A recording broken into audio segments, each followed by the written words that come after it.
ఈరోజు Pulivendula MLA YS Jaganmohan Reddy press meet ఈరోజు చూడటం జరిగింది.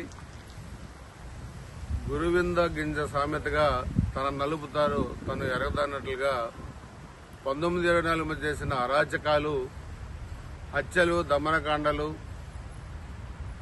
సొంత చెల్లెలపై ఏ విధంగా, తల్లిపై ఏ విధంగా నిందలు వేసి బయటికి పంపించారో, పిన్ని నుదుట తిలకం ఏ విధంగా చెరిపేశారో, బాబాయ్ హత్య ఏ విధంగా చేయించారో, చంద్రబాబు నాయుడు గారి కుటుంబాన్ని ఏ విధంగా అవమానపరిచారో, పవన్ కళ్యాణ్ గారి కుటుంబాన్ని ఏ విధంగా అవమానపరిచారో, లోకేష్ గారిని ఏ విధంగా అవమానపరిచారో మనం చూశాం. ఈరోజు 151 సీట్ల నుంచి 11 సీట్లు వచ్చిన తర్వాత కూడా అవే అబద్దాలు, అవే అసత్య ప్రచారాలు. మరలా మేము అధికారంలోకి వస్తే మా వాళ్ళు చంపుతారు, నరుకుతారు, పొడుస్తారు.